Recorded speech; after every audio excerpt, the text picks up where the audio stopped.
Bonjour les amis, heureux de vous accueillir ici à l'église Momentum. Nous croyons que l'église Momentum, au-delà d'être un bâtiment, que ce soit ici à Bordeaux, à Paris ou à Bruxelles, c'est avant toute chose une famille. Et si vous êtes à la recherche d'une communauté, sachez que nous serons heureux de vous accueillir à Momentum Sans Frontières. Vous avez juste à aller sur le site momentumsansfrontières.com et là c'est une plateforme où il y a des conseillers, où vous aurez la possibilité de pouvoir avoir quelqu'un qui va prier avec vous, qui va vous encourager. D'ailleurs, si vous désirez la prière, sur les chats, il y a un formulaire, vous avez juste à le remplir et un conseiller vous contactera. Et je crois vraiment qu'ensemble, nous allons pouvoir grandir. Également, si vous désirez nous bénir et nous encourager à travers tout le travail que nous faisons, que ce soit l'implantation, que ce soit le travail sur Internet, que ce soit nos clips musicaux sur Momentum Music, sur la chaîne YouTube, vous avez la possibilité de nous soutenir financièrement. Vous avez juste à aller sur monoffrande.fr et là, vous pouvez donner de manière ponctuelle ou de manière mensuelle, comme vous le désirez. En tout cas, mille merci pour votre générosité. Également, si vous allez être béni et encouragé, j'en suis sûr, vous avez juste à liker, partager, commenter également cette vidéo, le message que vous allez entendre dans quelques instants. Sans plus tarder, place à la louange et ensuite la prédication.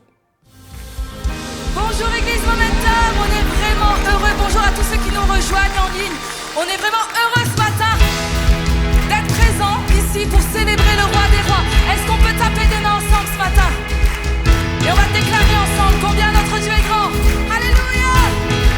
Hey, hey, hey, on y va! Perdu seul dans le noir, honteux et sans espoir, l'âme épuisée, le cœur brisé. Malgré tous mes efforts, jamais je ne m'en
amis, c'est bon de louer Dieu avec joie, avec chant d'allégresse. Est-ce qu'il y en a qui sont contents de louer Dieu ce matin? J'aimerais vous partager un verset qu'on va lire ensemble. C'est dans Psaume 62, verset 9. En tout temps, peuple, confiez-vous en lui. Épanchez votre cœur devant lui. Dieu est notre refuge. Ce matin, toi aussi qui es en ligne, je crois que tu as besoin de paix. Quelqu'un ce matin a besoin de paix. J'aimerais juste t'inviter à saisir, à te rappeler que Dieu est ta paix. Dans toutes circonstances, toute situation, il est l'abri sûr, il est le refuge. Déclarons-le ensemble. Mon Dieu, tu règnes ici-bas, tu conduis mes pas, et tu parles à mon âme. Mon Dieu, tu m'attires à toi, je ressens tes bras et ta voix qui me calme. Si les vents me freinent, la mer se déchaîne, tu es près de moi. Et dans le chaos, tu es mon repos, tu restes le même. Ma confiance est en toi, Jésus mon roi. Je m'accroche à tes promesses, je puise l'amour et la paix en toi. Je te redirai sans cesse, Dieu je t'aime à jamais et pour l'éternité. Dieu je t'aime à jamais, oui pour l'éternité.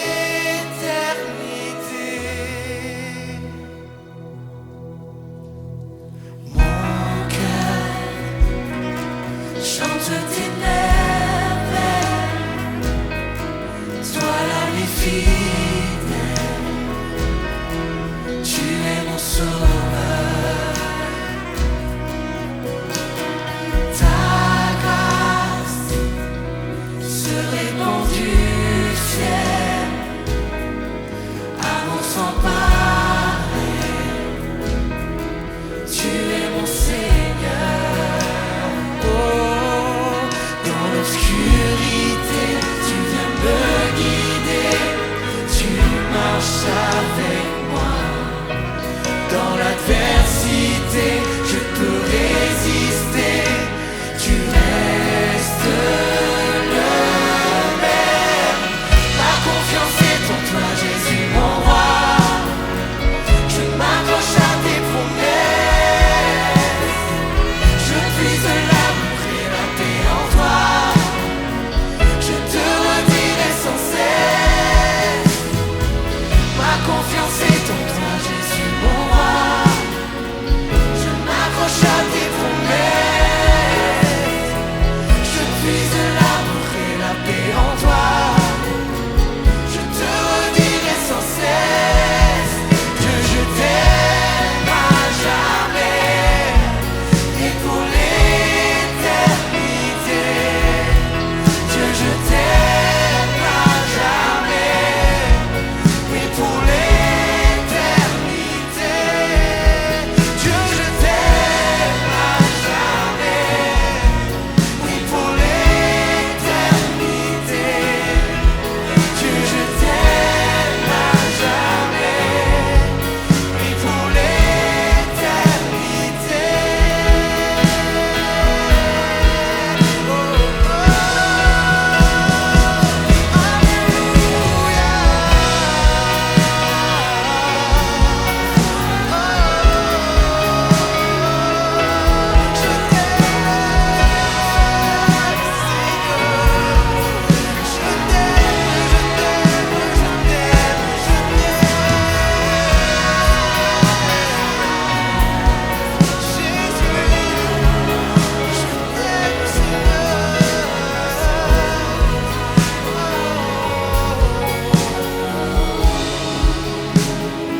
Jésus mon roi.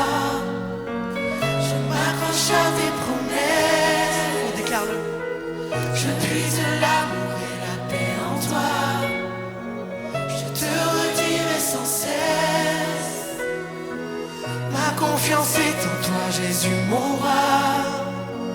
Je m'accroche à tes promesses. Je puise l'amour et la paix en toi. Je te redirai sans cesse. Dieu, je t'aime à jamais et pour l'éternité.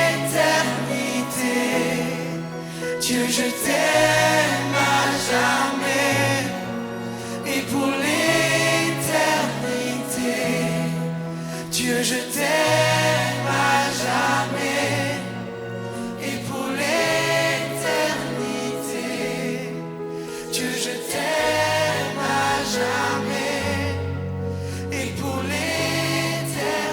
Dieu, je t'aime, déclare-le. Dieu, je t'aime à jamais et pour l'éternité. Dieu, je t'aime à jamais et pour l'éternité.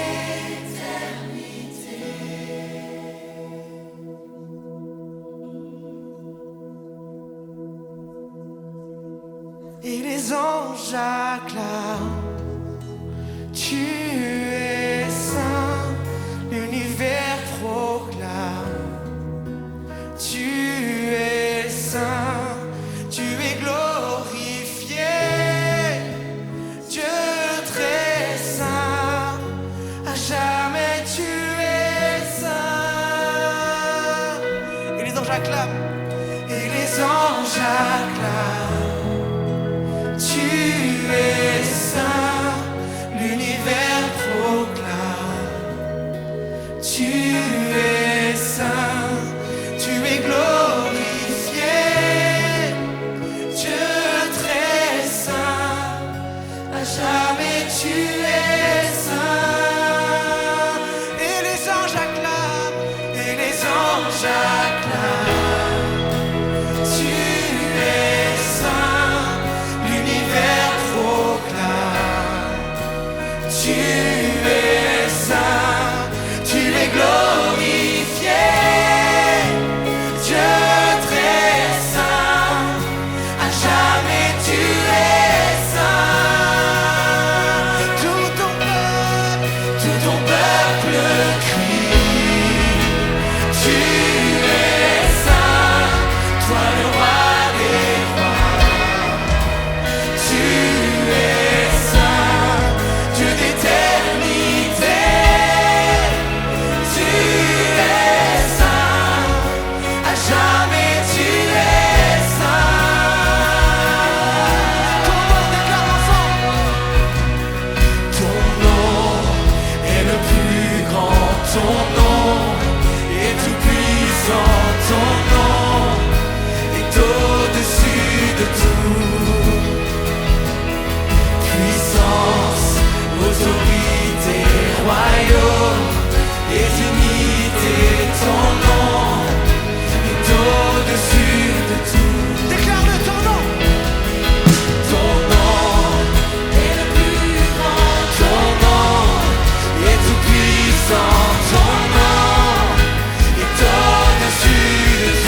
acclament, déclare-le. Et les anges acclament. Tu es saint, l'univers proclame. Tu es saint, tu es glorifié. Dieu très saint, à jamais tu es saint. Tout ton peuple crie, tout ton peuple crie. Tu es saint, toi le roi des rois. Tu es saint, Dieu d'éternité. Tu es saint, à jamais tu es saint. Dieu d'éternité, Dieu d'éternité. Tu es saint, à jamais tu es saint. Dieu d'éternité, Dieu d'éternité. Tu es saint, à jamais tu es saint.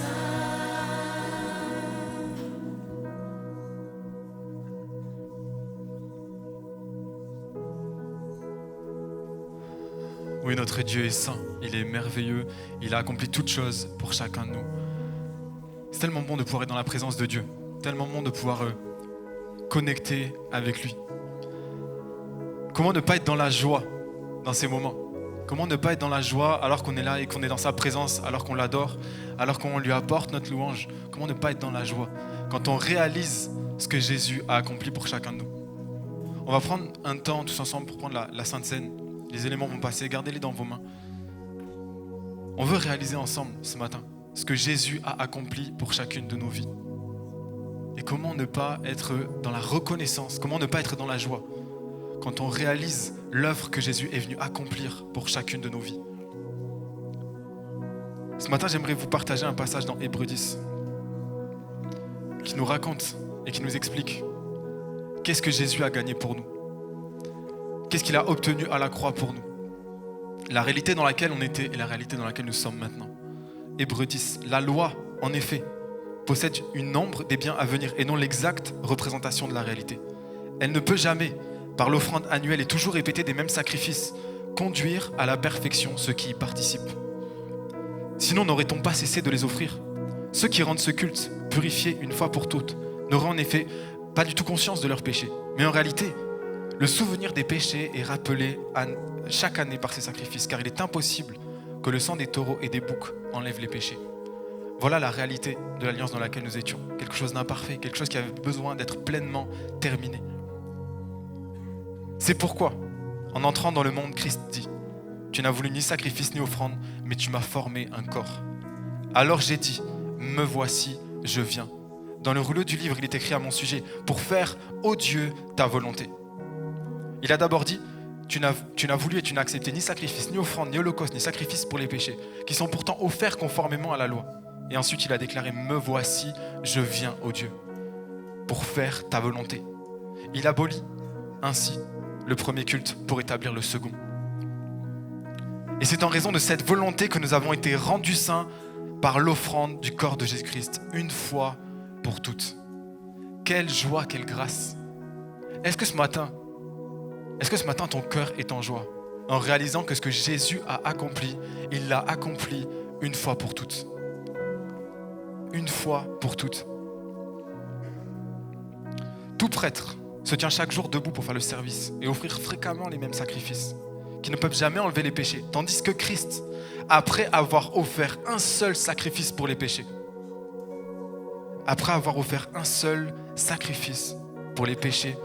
s'est assis pour toujours à la droite de Dieu et il attend désormais que ses ennemis soient réduits à lui servir de marchepied. En effet, par une seule offrande, il a conduit à la perfection pour toujours ceux qu'il rend saints. C'est ce que le Saint-Esprit nous atteste aussi, car après avoir dit « Voici l'alliance que je ferai avec eux après ces jours, dit le Seigneur. Je mettrai mes lois dans leur cœur et je les écrirai dans leurs esprits. » Et il ajoute « Je ne me souviendrai plus de leurs péchés ni de leurs fautes. » Or, là où il y a le pardon des péchés, il n'y a plus à présenter d'offrande pour le péché.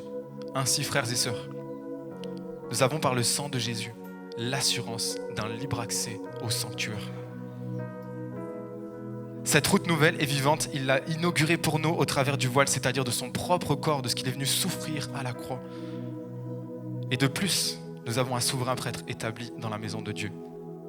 Alors frères et sœurs, approchons-nous donc avec un cœur sincère, avec une foi inébranlable, le cœur purifié d'une mauvaise conscience et le cœur lavé d'une eau pure.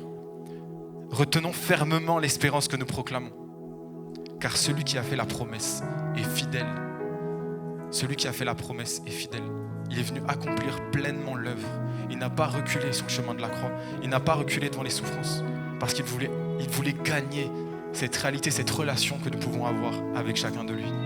Alors ce matin, j'aimerais vous inviter chacun à tourner vos cœurs vers Dieu avec reconnaissance, avec joie, avec toute la considération que vous pouvez avoir envers lui, pour l'honorer, pour le célébrer et pour prendre ces éléments ensemble avec reconnaissance. Alors prenons les éléments.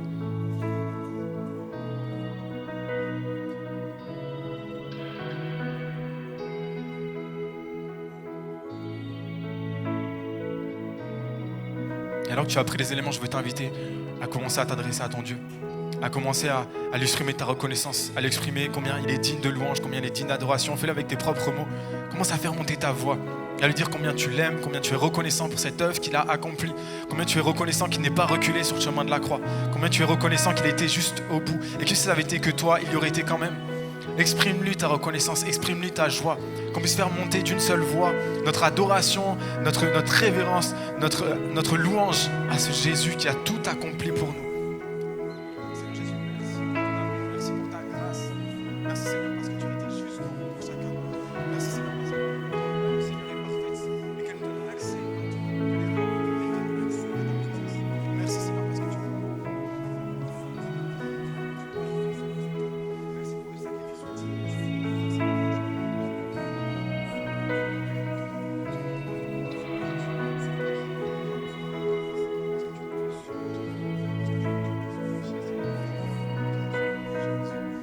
Seigneur, merci.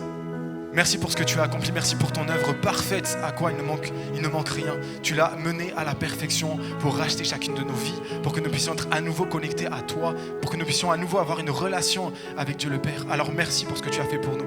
Merci parce que tu as été au bout. Merci Seigneur parce que tu as aboli les anciens sacrifices avec un sacrifice parfait, celui de ta propre vie. Alors Seigneur, on veut être dans la joie, dans la reconnaissance ce matin et on veut te dire, tu es tout pour nous. Jésus, tu es tout pour moi. Tu as tout accompli. Et je veux fixer mon regard sur toi avec joie et avec reconnaissance. Amen. Église, on va juste lever les bras vers Jésus ce matin. Que partout dans ce lieu, les bras s'élèvent vers Jésus. N'aie pas honte, n'aie pas peur.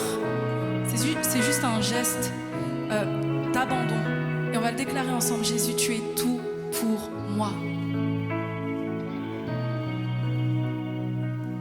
Au milieu de l'orage, je t'attendrai.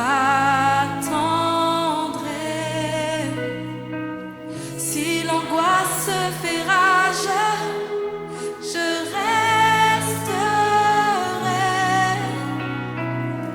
Tu protèges mon âme, je suis gardée. Même au milieu des flammes, je te tu es mon Dieu, mon Père, tu es mon univers. Je suis entrée dans ton amour, je chanterai toujours. Tu es mon défenseur, tu es mon rédempteur. Entre tes mains.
Est-ce qu'on peut pousser un vrai cri de joie, s'il vous plaît, pour Jésus? Ok, dis à ton voisin, t'as tellement de la chance d'être à côté de moi. Je chante tellement bien. Avant de vous asseoir, tous ceux qui sont assis, je vous invite à vous relever. Ah oui, je vais faire des feintes quand même, ce serait trop facile. Pour de vrai, on va se mettre debout, on va prier un instant avant de démarrer ce message. Merci Seigneur pour ta présence et merci pour ta parole. Nous croyons qu'elle est toujours cette semence de vie incorruptible et elle peut transformer nos vies, nos cœurs. Si nous sommes là, c'est parce que nous savons que ta présence est ce qui est le plus précieux à nos vies, que sans toi, nous ne pouvons rien faire. Et je prie pour que ton esprit soit à l'œuvre ce matin, qu'à travers le messager que je suis, tu prennes des mots et que tu viennes percuter les cœurs par la puissance de ton nom, Jésus. Je te prie afin que personne ne reparte comme il est venu, mais que nous repartions en ayant reçu quelque chose venant de toi, en ayant reçu quelque chose venant du ciel. On s'attend à recevoir de toi quelque chose. Et je prie pour que ce matin, tout esprit de religiosité, toute incrédulité soit brisé maintenant, lié dans le nom de Jésus, afin que tu agisses librement dans chacun de nos cœurs et que ta parole se répande, qu'elle résonne et qu'elle vienne transformer et s'enraciner dans nos cœurs et nos vies, dans le nom de Jésus. Amen. Avant de vous asseoir, prenez le temps de saluer 5-6 personnes autour de vous, s'il vous plaît. Ah waouh, 5-6, ouais.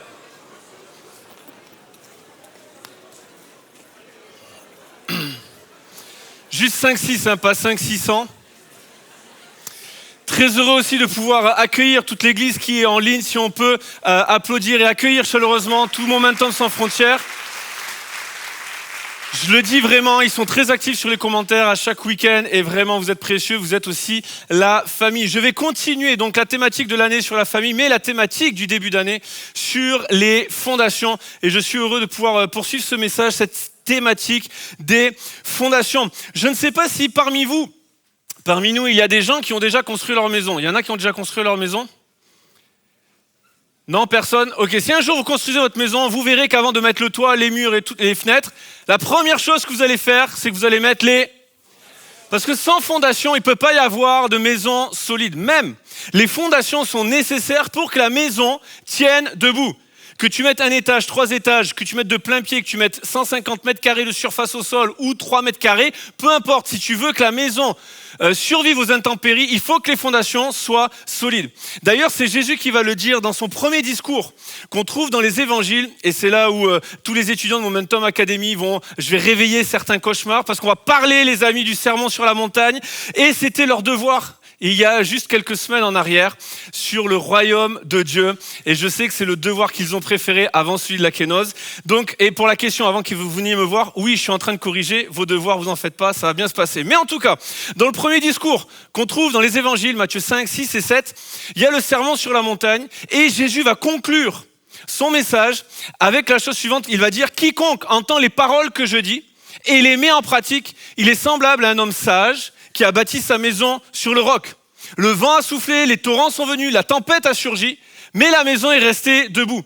Et quiconque entend les paroles que je dis et ne les met pas en pratique sera semblable à un homme fou qui a bâti sa maison sur le sable.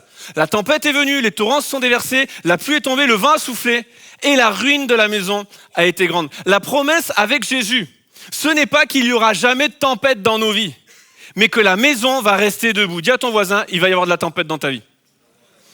Qu'il ait cette bonne nouvelle. Il va y avoir des épreuves, les amis. Il va y avoir des moments difficiles. Mais la bonne nouvelle, c'est que nos maisons restent debout. Si vous êtes ici dans cette église, si vous suivez en ligne, c'est parce que depuis des années, des dizaines d'années, il n'y a jamais eu d'intempéries et d'épreuves et de difficultés, de coups durs dans la vie de cette église. Mais parce qu'au milieu de ces coups durs, il y avait des hommes et des femmes assis, fondés sur la parole de Dieu. Et la maison est restée debout. J'aimerais vous dire que dans nos familles, dans nos couples, dans nos quotidiens, il y aura des épreuves, il y aura des tempêtes. Jésus l'a dit. Mais que la promesse, lorsque nous sommes fondés sur sa parole, sur le socle de sa parole, nos maisons, nos couples, nos foyers tiennent bon et traversent les épreuves en ressortant vainqueurs. La solidité, les fondations de notre maison déterminent la mesure de votre force face à l'épreuve. Parce qu'il y aura des épreuves. Mais au milieu de ces épreuves, les fondations vont faire la différence. Si tu es fondé sur le roc ou si tu es fondé sur le sable. Et la différence ce matin ne va pas se mesurer à la mesure à laquelle nous allons entendre le message. Celui qui bâtit sur le roc et celui qui bâtit sur le sable, les deux entendent le message. Mais qui va faire quotidien, va rendre pratique dans son quotidien, va vivre, mettre en pratique la parole qu'il va entendre. J'aimerais le dire de tout mon cœur et avec quand même beaucoup d'assurance que on n'a pas besoin d'entendre plus de messages. Ce matin, ce dont tu as besoin dans ta vie, c'est pas d'entendre un message de plus. Si c'est la première fois que tu entends un message, je veux croire que c'est important que tu entendes ce message. Mais si tu en as déjà entendu, il y a des gens ici, je le vois, vous avez des dizaines d'années de conversion, on n'a pas besoin d'entendre plus de messages. Entre YouTube, Instagram, tous les réseaux sociaux, on a juste besoin, les amis, de mettre en pratique ce qu'on a déjà entendu. De vivre la parole de Dieu, de la faire nôtre, de la rendre pratique dans notre quotidien. Jésus le dit. Et dans son premier discours, toujours, il va donner quelques fondations. Il va parler de la prière, il va parler du jeûne, il va parler de l'amour, de l'unité les uns avec les autres. Il va parler de tout ça, de ne pas se juger, etc. Mais il va y avoir un verset qui va sonner comme une priorité vis-à-vis de toutes les fondations qu'il donne. Et ce verset, c'est Matthieu 6, 33. Cherchez premièrement le royaume de Dieu et sa justice, et toutes choses vous seront données par-dessus tout. Le titre de mon message est simple dans cette thématique fondation, le royaume de Dieu comme priorité. Ce dont nous avons besoin, c'est que le royaume de Dieu soit notre priorité, notre quête. Cherchez premièrement, c'est la promesse de Jésus, écoutez bien, cherchez premièrement le royaume de Dieu et sa justice, et toutes choses vous seront données par-dessus tout. Le drame, c'est qu'on pourrait passer notre vie à courir après les autres choses que Jésus nous promet dès lors qu'en premier, nous mettons le royaume de Dieu. De passer toute notre vie à gagner plus d'argent, alors que si en premier, je mets le royaume de Dieu, alors tout le reste m'est donné par-dessus tout. De me battre pour mon couple, de me battre pour ma famille, de me battre pour la vie de mes enfants, de me battre pour l'évangélisation dans le monde entier, je ne sais. Alors qu'en premier, si je mets le royaume de Dieu, le reste m'est donné par-dessus tout. Il y a une bonne nouvelle. Je le vois à vos yeux, ça n'a pas l'air de sonner comme une bonne nouvelle. Mais il y a une bonne nouvelle, les amis. Jésus promet que toute chose te sera donnée. Que tu ne manqueras de rien. C'est pas moi qui le dis. Psaume 23, l'Éternel est mon berger. Je ne manquerai de rien. La promesse, c'est pas que tu auras tout, mais tu vas manquer de rien. Dis-le à ton voisin. Tu vas manquer de rien. Je sais qu'il y en a, vous aimez pas quand on dit dis à ton voisin, mais c'est juste pour que je puisse boire de l'eau un petit peu. Dis à ton voisin, le pasteur a très soif ce matin. J'ai bu 1 litre à 9h, donc j'espère que je vais boire un peu moins à 11h. Mais la réalité, c'est que Jésus nous promet tout. Il promet qu'on ne manquera de rien, que toutes choses vont être données, que tous tes besoins vont être pourvus, dès lors que tu cherches premièrement le royaume de Dieu. Nous serons une église qui avance, qui restera solide, au milieu des intempéries, si nous mettons en premier le royaume de Dieu. Si le royaume de Dieu est notre priorité. Et ce qui est intéressant, c'est qu'au moment où Jésus donne cela, Matthieu 6, 33, le chapitre 6, les versets qui précèdent, il parle des inquiétudes. Il parle de « chaque jour suffit sa peine, vous inquiétez pas de ce qu'il y aura le lendemain, vous inquiétez pas de ce que vous allez manger, vous inquiétez pas de comment vous allez être vêtus. Cherchez premièrement le royaume de Dieu et toutes ces choses vous seront données par-dessus tout. » J'ai pas besoin de poser la question ici ou en ligne pour savoir s'il y a des gens qui sont inquiets, s'il y a des gens qui ont des angoisses, s'il y a des gens qui ont des besoins, s'il y a des gens qui ont des soucis qui les animent par rapport aux besoins du quotidien. Tout le monde a ça. De manière plus ou moins forte selon les périodes de nos vies, mais tout le monde a ces soucis-là. Jésus te dit, cherche premièrement le royaume de Dieu et toutes choses vous seront données par-dessus tout. Il te dit pas juste, t'inquiète pas, ça va bien se passer. Il te dit, t'inquiète pas. Et la clé, c'est cherche premièrement le royaume de Dieu et toutes ces choses te seront données par-dessus tout. Tu t'inquiètes pour ton couple, tu t'inquiètes pour ta famille, tu t'inquiètes pour tes besoins du quotidien. Cherche, t'as raison de t'inquiéter, mais t'inquiète pas. Cherche premièrement le royaume de Dieu et toutes les choses te seront données par-dessus tout. Et tout commence avec un rêve et une révélation. Je connais personne qui a construit une maison et qui t'invite pour, comment ça s'appelle je l'ai bien dit à 9h. La crémaillère. Ouais, nom bizarre, mais la pendaison de crémaillère. Bref, la pendaison de crémaillère. Et il t'invite à la maison. Et au moment où tu arrives, il y a juste une fondation.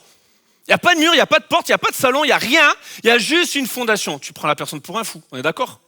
Ça serait bizarre quand même. Pourquoi? Parce que quand tu poses une fondation, c'est qu'au préalable, tu as le rêve de la maison que tu mets dessus. D'ailleurs, en fonction du rêve, tu vas établir les fondations, la surface au sol, etc., etc. Il n'y a personne qui bâtit des fondations sans le rêve de quelque chose dessus. Si Jésus nous donne des fondations solides pour notre maison, c'est qu'il a un rêve pour ta vie. Mais tout commence avec une révélation de la part de Dieu. Le psaume 119 nous dit « La révélation de tes paroles est claire ». Alors je le redis, il n'y a pas besoin d'entendre un message de plus ce matin. Il y a besoin que le message de plus ce matin soit une vraie révélation dans nos cœurs et que nous le vivions de manière puissante pour vivre la puissance du royaume de Dieu dans nos vies. Et si cette parole est révélée, ça change tout. Vous savez, moi, je me suis converti, j'ai décidé de suivre Jésus, de ne pas dépendre de la foi de mes parents, mais de personnellement suivre Jésus il y a des dizaines d'années en arrière.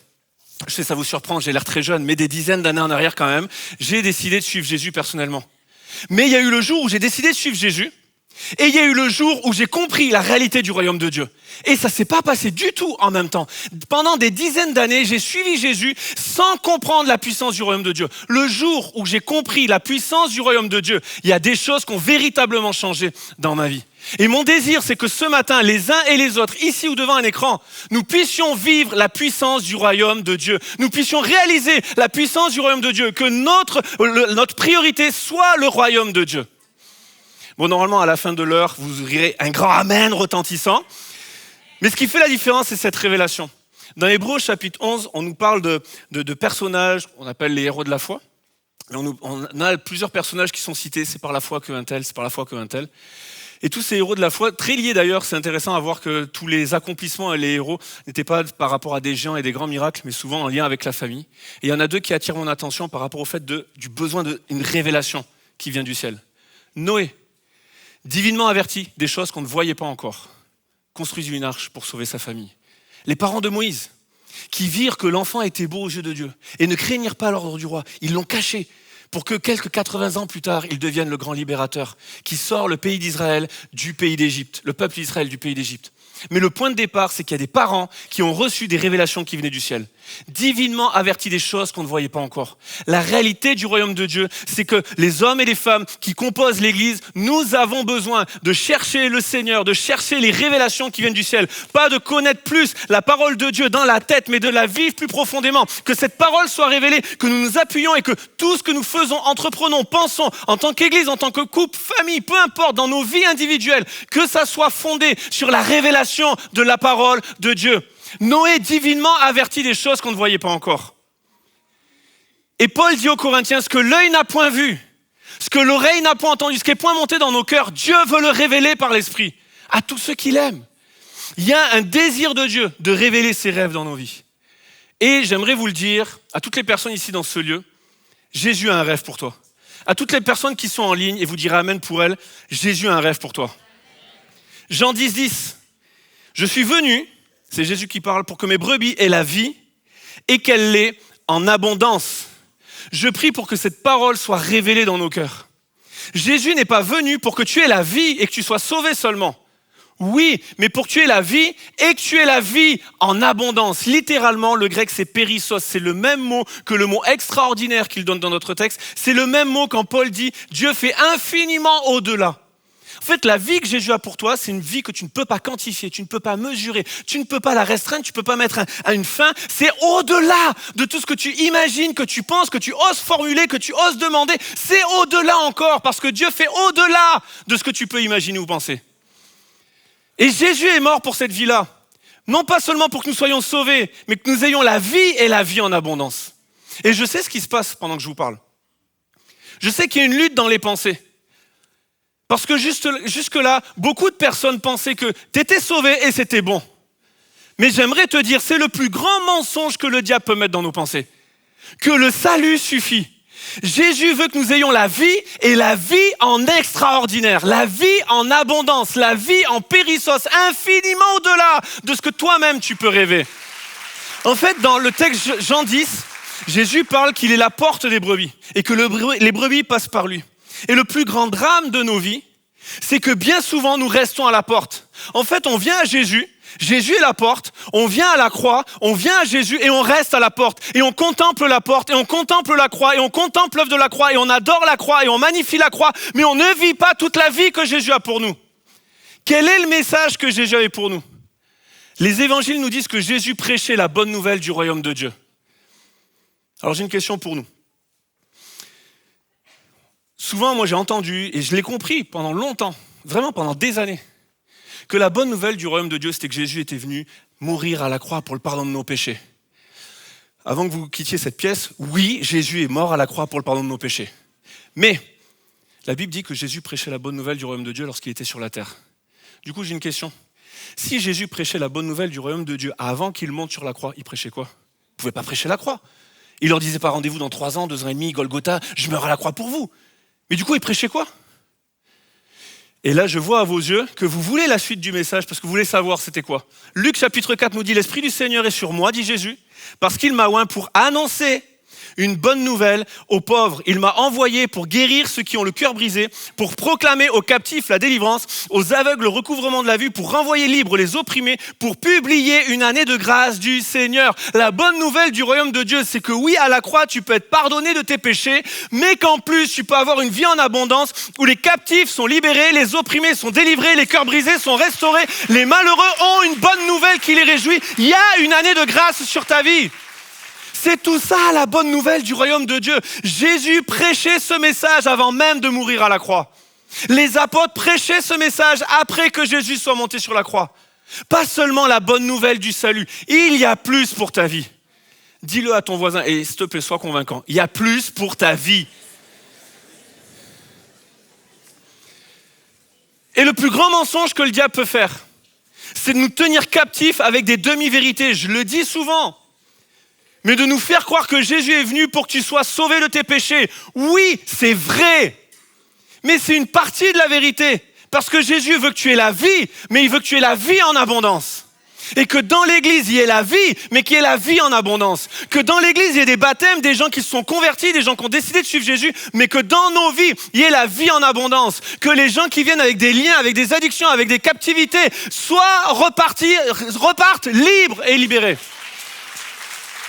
Que le message que nous prêchons soit un message de guérison, de restauration et que nous les voyons au milieu de nous. Jésus prêchait le message, mais il accomplissait les œuvres qui allaient avec. Et le désir de Dieu, c'est que ce message remplisse nos cœurs. Il y a besoin de réaliser que nous sommes appelés à plus, pas juste être sauvés, pas juste rester à la porte, à la croix, et je me contente du salut de mes péchés, mais j'ai toute une vie derrière à vivre avec Jésus. Une vie de liberté, une vie de grâce, une vie de plénitude. Jésus est venu pour que nous ayons la vie et la vie en abondance. Il y a besoin que cette parole ne soit... Ce verset, je suis sûr que la grande majorité, vous le connaissiez déjà, mais qu'on puisse le vivre. Pas l'entendre une fois plus, mais que nos vies, que le message que nous annonçons soit le message que nous vivons. Que cette vie-là, cette vie en abondance, je veux la vivre. Je ne sais pas pour vous, et je ne peux pas choisir pour vous.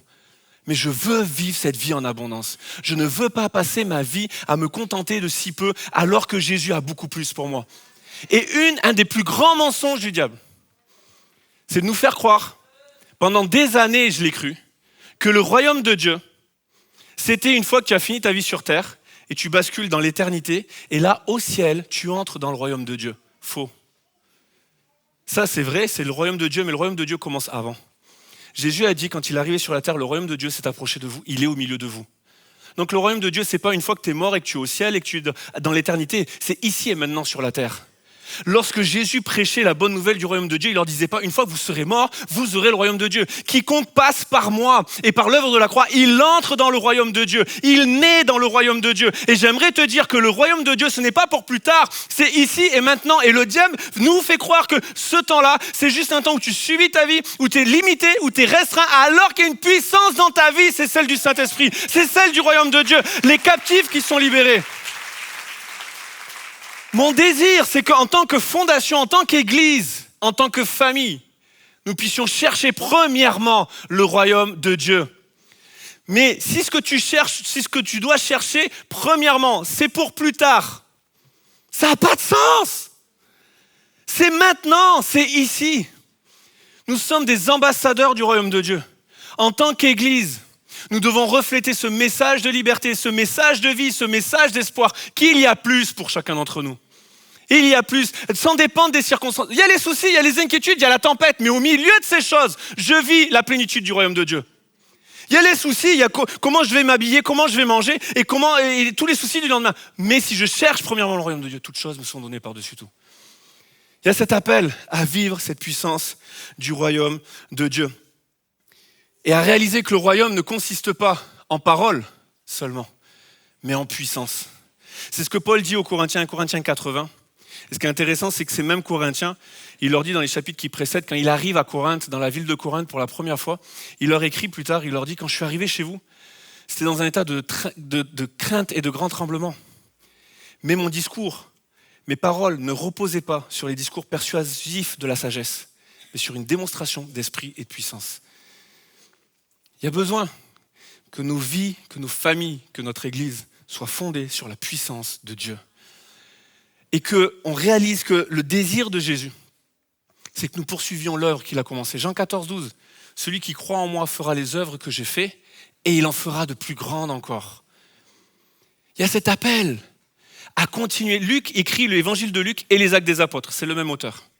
Et dans les actes des apôtres, quand il commence, il dit à Théophile, celui à qui il écrit, je t'ai écrit dans mon premier livre, donc l'évangile, je t'ai écrit ce que Jésus a commencé de faire. Si Jésus a commencé et qu'il n'a pas terminé, c'est qu'il a fait le choix de nous utiliser pour poursuivre son œuvre. Et il y a cet appel à réaliser que le royaume de Dieu ne consiste pas en paroles que je connais intellectuellement, mais en puissance de vie. Quand la parole est proclamée, il se passe toujours quelque chose. Le centenier romain, il vient à Jésus et il dit « Dis un mot et mon serviteur sera guéri ». La parole de Dieu, si on n'en est pas conscient, elle est puissante. Dieu, il dit et la chose arrive. Ce que sa bouche dit, sa main l'accomplit. Il appelle les choses qui ne sont point à l'existence et elles arrivent. Que la lumière soit et la lumière fut. La parole de Dieu, elle est puissante. À tous ceux qui l'ont reçue, dit Jean, elle a donné le pouvoir de devenir enfant de Dieu. La parole de Dieu, elle est créatrice, qu'on le veuille ou non. Que tu le dises fort ou que tu le chuchotes, c'est pas un effet. C'est juste la parole de Dieu. Elle crée quelque chose dans nos vies. C'est une semence de vie incorruptible. Le ciel et la terre passeront, mais mes paroles ne passeront pas. Et lorsque je proclame la parole de Dieu, lorsque je prie la parole de Dieu, lorsque je mets mes choix de vie sur la parole de Dieu, il y a tout le reste, c'est chamboulé, c'est renversé, mais la maison reste debout. Pourquoi ? Parce que la parole de Dieu, le ciel et la terre passeront, mais mes paroles ne passeront pas, dit Jésus. Lorsque la parole est proclamée, il se passe quelque chose. Dans Actes au chapitre 8, on a ce passage où Étienne vient d'être lapidé, il vient de mourir en martyr pour sa foi. Et dans ce contexte-là, il y a une persécution qui sévit. Il est dit ceci dans Acte 8, donc il y eut ce jour-là une grande persécution contre l'église de Jérusalem. Et tous, excepté les apôtres, se dispersèrent dans les contrées de la Judée et de la Samarie. Comprenez bien que s'ils sont dispersés, ils sont arrachés de leur famille, ils sont peut-être sans avoir de nouvelles, sans savoir où aller et tout ça. Et comprenez, ils ne sont pas envoyés comme des missionnaires par une église. Ils ne sont pas soutenus. Il n'y a pas une foule qui les suit, qui les acclame. C'est une persécution qui les fait bouger. Ce sont des choses difficiles. Mais ceux qui avaient été dispersés, dit la Bible, allaient de lieu en lieu, annonçant la bonne nouvelle du royaume de Dieu. Indépendamment des circonstances, quelles que soient les circonstances, que ce soit des circonstances favorables ou défavorables, que le contexte soit, il y a plein de gens avec moi qui m'encouragent, où c'est la persécution, la parole de Dieu, elle est puissante et elle est capable de transformer les vies. Les gens allaient de lieu en lieu. C'était pas des ministères dons, c'était pas des pasteurs, c'est des chrétiens anonymes. On ne sait pas qui c'est. Mais ils allaient de lieu en lieu, ils annonçaient la bonne nouvelle de la parole de Dieu. Vous savez ce qui s'est passé derrière ? Philippe, il va en Samarie, il y a déjà des chrétiens. Paul, il commence les voyages missionnaires, il va dans des villes, il y a déjà des chrétiens, il y a déjà des églises, il y a déjà des réunions de maison, il y a déjà des réunions de prière. Pourquoi ? Parce qu'il y avait des hommes et des femmes qui comprenaient la puissance du royaume de Dieu, la puissance de la bonne nouvelle du royaume de Dieu. Que partout où ils allaient, ils annonçaient ce message. Et puis dans Acte 14, il y a ce texte que j'aime beaucoup, beaucoup, où Paul va se retrouver donc dans les voyages missionnaires, il est avec Barnabas, il se retrouve à Lystre. Et il est dit que là-bas se tenait assis un homme impotent des pieds, boiteux de naissance. Il n'avait jamais marché. Il écoutait parler Paul, la parole est proclamée, et Paul, fixant les regards sur lui, voyant qu'il avait la foi pour être guéri, dit d'une voix forte, « Lève-toi, droit sur tes pieds. » L'homme se leva d'un bond et marcha. J'aimerais vous dire qu'à l'image de ce texte, Dieu fait des choses extraordinaires. Dieu est capable de faire des choses extraordinaires. Bon, c'est pas grave. Dis à ton voisin, vraiment, Dieu fait des choses extraordinaires. Je ne sais pas ce qu'il vous faut, les amis.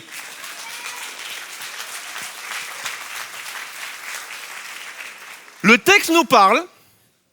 Après, peut-être c'est votre quotidien et vous voyez ça tous les quarts d'heure et j'en suis désolé, mais moi, c'est pas mon quotidien, ok ? Acte 14, la Bible nous dit, un homme, il a jamais marché de sa vie. La grande majorité d'entre vous, vous êtes venus en marchant. Et normalement, il n'y en a aucun de vous qui est sorti du ventre de sa mère, qui s'est mis debout. « Salut maman !» Personne n'a fait ça. Déjà, vous ne parliez pas et vous ne marchiez pas. Nous avons tous appris à marcher. C'est OK avec ça ? Je n'ai pas besoin de faire un cours de biologie. J'y arriverai pas. Tout le monde a appris à marcher ? Vous êtes vivant ? Tout le monde a appris. Non, pas besoin d'applaudir, mais juste répondez. Ou un amen silencieux. Un truc. Un signe de vie. Vous avez appris à marcher ? Voilà, c'est pas si compliqué. Donc, on a tous appris à marcher. Cet homme n'a jamais marché. On est d'accord, c'est le texte. Paul lui dit, lève-toi. Il lui demande même pas de marcher. Le gars se lève et marche. Mais déjà, s'il s'était levé, c'était un miracle. Mais le gars marche sans avoir appris. Il vous faut quoi dans vos vies? Ça, c'est extraordinaire, les amis. Mais le miracle n'est pas dans le miracle. Dis-le à ton voisin. Le miracle n'est pas dans le miracle. Il y a une subtilité. Parce que contrairement à nous, quand cet homme va se lever et se mettre à marcher, à l'Istre, la foule, ils vont être comme des dingues. Ils vont être là, waouh! On n'a jamais vu ça. On prend Paul et Barnabas, on leur donne des noms de Dieu et on se met à les adorer. On leur donne des offrandes. C'est des dieux qui sont venus au milieu de nous. Vraiment une réaction très différente de celle de ce matin, je vous l'accorde. Mais quand Paul et Barnabas vont voir ça, Paul, il va dire quoi? Il va dire, wow, on se calme. Si ça avait été Mathieu Perrault en 2026, j'aurais pris le temps quand même de faire une petite story pour mes followers sur Instagram. Mais Paul, lorsqu'ils vont commencer à amener de l'adoration, ils vont dire, wow, on se calme. Arrêtez tout. Vous n'avez pas compris, acte 14-15. Nous sommes des hommes de la même nature que vous. Arrêtez de nous prendre pour des dieux. On est des hommes de la même nature que vous. C'est pas les dieux qui nous ont envoyés. C'est l'Esprit de Dieu dans le nom de Jésus qui a accompli ce miracle. Parce que le miracle n'est pas dans le miracle. Le miracle, c'est que Dieu fait des choses extraordinaires avec des gens ordinaires comme vous et moi. Jésus pourrait se passer de nous, il n'a pas besoin de moi. Il n'a pas besoin de toi, mais il fait le choix de mettre son esprit en nous, de mettre sa parole et par la puissance de son nom, en mon nom, ils imposeront les mains aux malades et les malades seront guéris, ils chasseront les démons, les paralytiques se lèveront, les aveugles verront, les boiteux marcheront dans le nom de Jésus. Essaye de prier dans le nom de Mathieu Perrault, il n'y a pas grand-chose qui va t'arriver. Mais dans le nom de Jésus, la puissance du nom de Jésus. Paul et Barnabas vont dire, mais on est des hommes de la même nature que vous. Et l'homme n'aime pas ça. Du coup, ils vont se mettre à persécuter. Au début, ils ne vont pas écouter Paul et Barnabas. Après, ils vont les persécuter, ils vont vouloir les lapider, ils vont vouloir les tuer. J'aimerais te dire que quand dans ta vie, tu vas commencer à enclencher la puissance du royaume de Dieu, il va y avoir de l'opposition. Mais ne crains pas, la maison va rester debout. Si tu es fondé sur la parole de Dieu. Parce que celui qui est en nous est plus grand que celui qui est dans le monde. Alors avance et vis la puissance du royaume de Dieu. C'est le choix de Jésus de nous utiliser. Il a mis son esprit en nous pour que nous poursuivions l'œuvre qu'il a commencée ici-bas sur la terre. Dieu veut vous utiliser pour faire des choses extraordinaires. J'aimerais inviter les musiciens à revenir, mais la réalité, c'est que le royaume de Dieu, c'est ici et maintenant. C'est pas demain, c'est pas plus tard, c'est pas dans le ciel, c'est pas quand t'es mort. C'est maintenant. Tu es le temple du Saint-Esprit. Jésus est ton roi. Tu es héritier de Jésus-Christ et tu as les promesses de Jésus dans ta vie. Tu as la puissance du Saint-Esprit dans ta vie. Jésus n'a pas dit une fois dans le royaume de Dieu, tu chasseras les démons. Il n'y en aura plus dans le royaume de Dieu quand on sera au ciel. Les amis, c'est maintenant. Alors que nous sommes sur la terre et les apôtres l'avaient compris. Les apôtres prêchaient la bonne nouvelle du royaume de Dieu. Et quand ils vont subir les menaces, dans Actes chapitre 4, ils vont enclencher cette puissance du royaume de Dieu. Et là, la menace va faire rage. Et leur prière va devenir notre prière ce matin. Ils vont dire, maintenant Seigneur, vois leurs menaces. Et donne à tes serviteurs d'annoncer ta parole avec une pleine assurance, en étendant ta main pour qu'il se fasse des guérisons, des miracles et des prodiges par le nom de Jésus-Christ. La question qui compte ce matin, ce n'est pas est-ce que les gens vont te reconnaître pour tes dons et tes talents. Est-ce que les gens vont savoir ce que Dieu fait avec toi? La vraie question, c'est est-ce que tu veux faire connaître le nom de Jésus-Christ?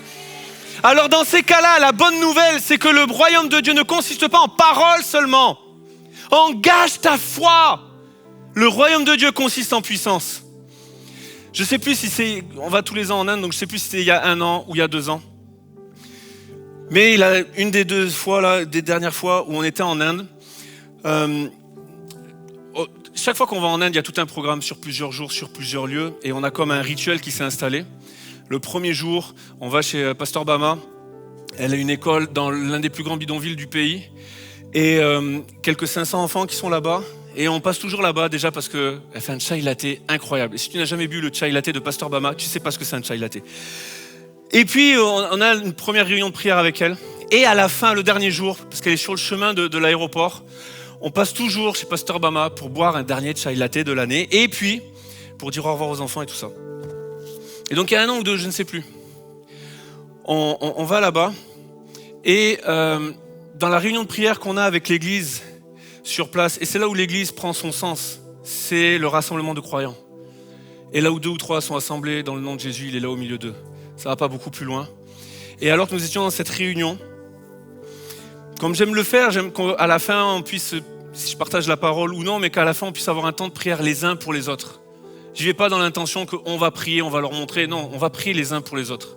C'est la première fois que je suis allé là-bas, 2018, quand Bama avec les sœurs de l'église ont commencé à chanter. Je comprenais absolument rien. Et je comprends toujours rien d'ailleurs quand elle parle hindi ou qu'elle chante en hindi. Mais l'Esprit de Dieu était dans la pièce. Je ne sais pas ce qu'elle chantait. Par contre, je savais que Dieu était là. Et le Saint-Esprit est venu sur nous. Et là, on était dans ce temps de prière, on priait les uns pour les autres. Et c'était palpable, l'Esprit de Dieu était là. Quand la parole de Dieu est proclamée, l'Esprit de Dieu agit. Et puis, on vit ce temps de prière, on est béni d'être dans la présence de Dieu, de sentir l'Esprit de Dieu nous animer. Puis on part, on fait le programme, on revient la semaine d'après, pour le dernier jour. Et là, elle vient me voir, donc il y a 1 an ou 2, avec cette chrétienne. Et elle vient me voir, elle fait, vous savez, la semaine dernière, Mathieu, quand on a prié pour elle, elle avait des boules sur le corps de partout, des douleurs depuis une semaine, les médecins qui n'expliquaient pas, qui ne comprenaient pas. Elle est rentrée chez elle, le lendemain elle s'est levée, plus rien. On ne sait même pas qui a prié pour elle. Par contre, ce qu'on sait, c'est que le royaume de Dieu ne consiste pas en paroles, mais en puissance. J'aimerais vous dire ce qui compte. C'est pas de savoir qui va faire quoi. C'est de savoir est-ce que tu vas te lever ce matin et décider de vivre la puissance du royaume de Dieu dans ta vie. Alors j'aimerais qu'ensemble on puisse se tenir debout. Je pourrais prêcher encore des heures sur la réalité du royaume de Dieu et les étudiants de l'académie savent que j'en suis capable. Mais ce matin, le royaume de Dieu ne consiste pas en paroles. C'est pas parce que je vais prêcher 3 heures de plus que ce sera meilleur.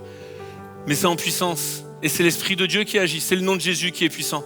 Alors que nous sommes tous dans ce lieu et qu'on se tient tous debout, j'aimerais qu'on puisse fermer les yeux. Si tu es devant ton écran, j'aimerais qu'on puisse avoir ce temps de prière tous ensemble.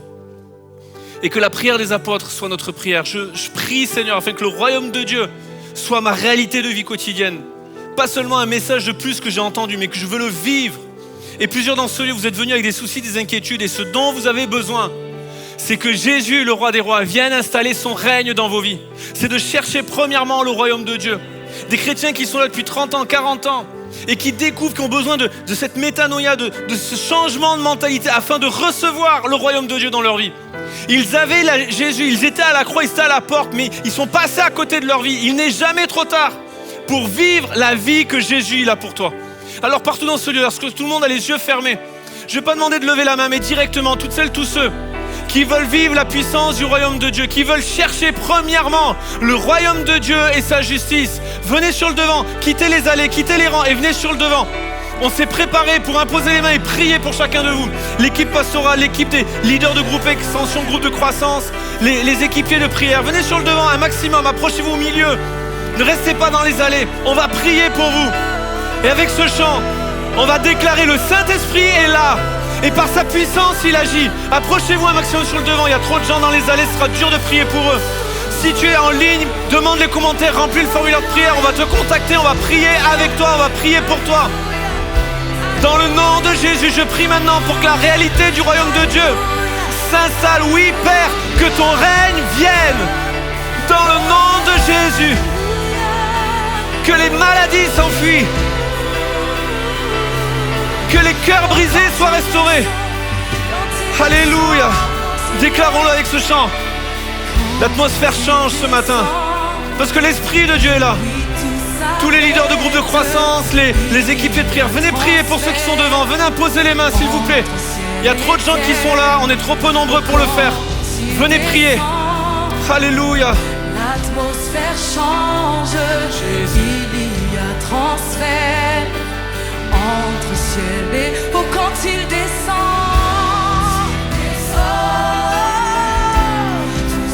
Oui, tout s'arrête. Alléluia. Entre ciel et terre, quand il descend, l'atmosphère change. Il y a. On déclare encore quand il descend ce matin.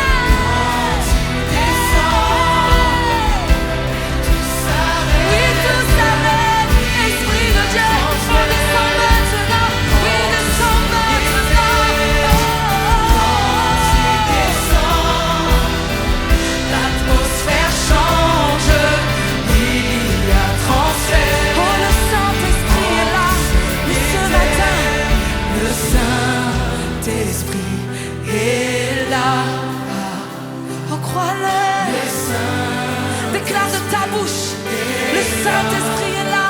Oui, maintenant déclare-le. Le Saint-Esprit. Élève ta voix, élève ton âme, dis-le. Le Saint-Esprit est là. Oh, quand il descend maintenant. Quand il descend, oui, tout s'arrête. Il y a transfert Entre ciel et terre, oh, maintenant. Quand il descend, l'atmosphère change. Il y a transfert. Oh, quand il descend, déclare-le, déclare-le. Encore, élève ta voix, élève ton âme. Oh, maintenant dans ce lieu, Église. Quand il descend, Oui, le transfert change maintenant. L'Esprit de Dieu descend maintenant. Le Saint-Esprit. le Saint-Esprit est là. Lève ta voix. Le Saint-Esprit est là.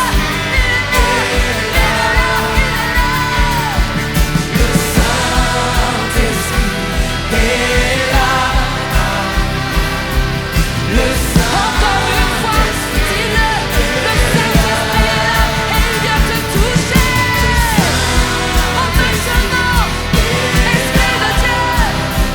Alléluia. Le Saint-Esprit est là. Le Saint-Esprit En plus que des paroles, déclare-le.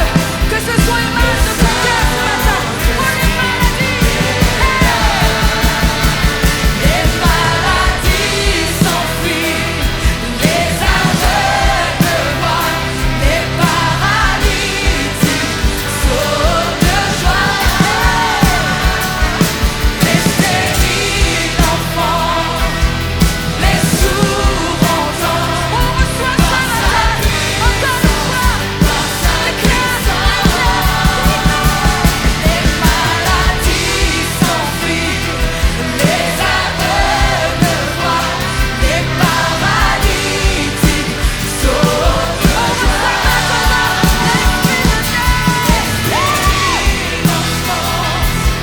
Les sourds entendent, oh, par sa puissance, par sa puissance. Maladies s'enfuient, les aveugles voient, les paralytiques sautent de joie. Les stériles enfants, les sourds entendent, oh, par sa Encore une fois, déclare-le.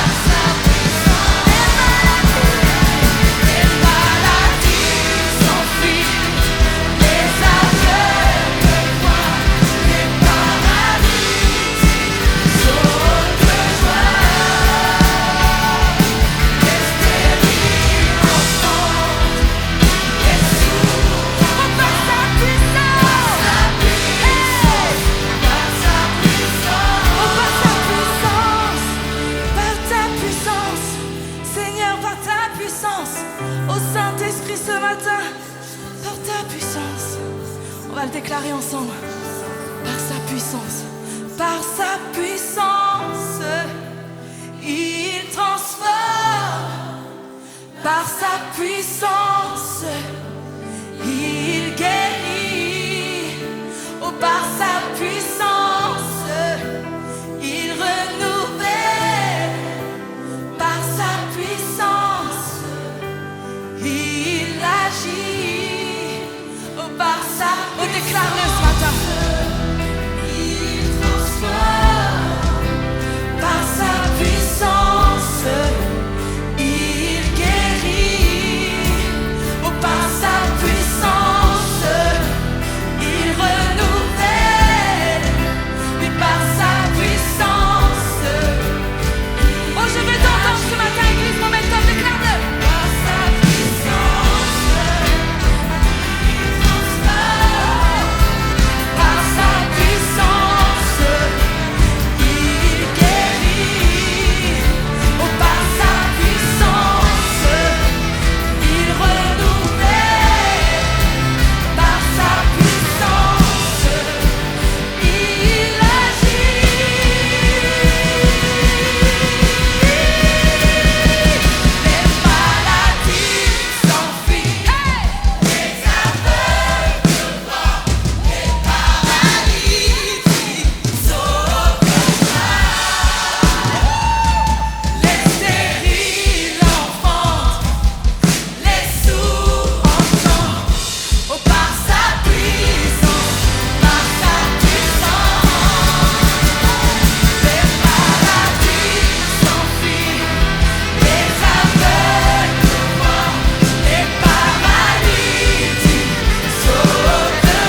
ton nom est le plus grand. Ton nom, le nom de Jésus. Crie-le ce matin. Est au-dessus de tout. Puissance, autorité, royaume et dignité. Oui, ton nom est au-dessus de tout. Laisse-moi t'entendre, Église Momentum, chante-le. Ton nom.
Nous espérons que vous avez été bénis à travers le temps de louange et également le message. Nous espérons qu'il a été pour vous une source de grâce et de bénédiction.